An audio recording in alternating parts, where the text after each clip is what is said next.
எப்பா ஏதாவது ஒரு பாட்டு யூஸ் பண்ணால் காப்பிரைட் கேட்டே இருக்காருப்பா அப்படிங்கிறது. இந்த ஒரு ஸ்டேட்மெண்ட் எப்படி பார்க்குறீங்க நீங்கள்? இப்போ ரப்பர் பந்து படத்துக்கு வந்து அவங்க போய் கேட்டிருக்காங்க. 5 காசு கூட அவர் வாங்கலையாம். ஆமா. கேள்விப்பட்டேன். சாங்கை ஃப்ரீயாக போட சொல்லியிருக்காருல்ல. நீங்கள் ஏன் அவர்கிட்ட கேட்க மாட்டேங்கிறீங்க? அவர் மதிக்க மாட்டேங்கிறீங்களா? ஒரு பாட்டை யூஸ் பண்ணிங்கன்னா அவர் கம்போஸ் பண்ணிட்ட ஒரு வார்த்தை கேட்கல என்ன இருக்குது உங்களுக்கு? கேட்க மாட்டேங்கிறீங்கிறது அவரோட மெயினான தாட்டு. அவர் சொல்கிறாரு ஒரு பாட்டை போட்டப்போ என் பாட்டே வந்து இப்போ வந்து பார்வையிட்ட போதுமே வந்து 2 படத்தில் யூஸ் பண்ணியிருக்காங்க. ஓகே. என்கிட்ட யாரும் கேட்கல. இருந்தாலும் நான் அதை பற்றி ஒன்றும் கண்டுக்கல. சரி ஓகே பண்ணிட்டு போகிறாங்கன்ட்டு. இப்போ எல்லோரும் அவருக்கு வந்து எப்படின்னா அவர் பாட்டு வந்து அவர் ஒரு 1500 படம் பண்ணியிருக்காருன்னா கிட்டத்தட்ட ஒரு பாதிக்கு மேலே அவர்கிட்ட தான் ரைட்ஸ் இருக்குது. ஓகே. அந்த ஆடியோ ரைட்ஸ் அவர் தான் வாங்கியிருக்காரு. அதனால அவருக்கு நம்ம ஆளுங்க தெரியாமல் பேசிகிட்டு இருக்காங்க. அவர் ஆகுன்னு அவர் ரைட்ஸு கேட்குறாருன்னு. அவர்கிட்ட இருக்கிற பாட்டுக்கு ரைட்ஸு கேட்க தானே செய்வார். அது கோர்ட்டில் கேஸ் போயிட்டுருக்கு.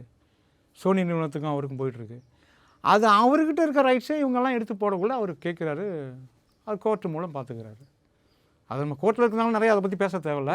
இருந்தாலும் அவர்கிட்ட ரைட்ஸ் இல்லாமல் அவர் எப்படி பேச முடியும் சொல்லுங்கள்? அப்போ நிறைய பேருக்கு சம்பளம் வாங்கியாமே அவர் மியூசிக் பண்ணியிருக்காரு. அப்போ ரைட்ஸை வாங்கியிருக்காரு. அவர்கிட்ட கிட்டத்தட்ட வந்து எனக்கு தெரிஞ்சு ஒரு பாதிக்கு மேலே அவர்கிட்ட தான் இருக்கும் அந்த ரைட்ஸு. அதனால அவர் கேட்குறாரு. அது தப்புன்னு நம்ம சொல்ல முடியாது.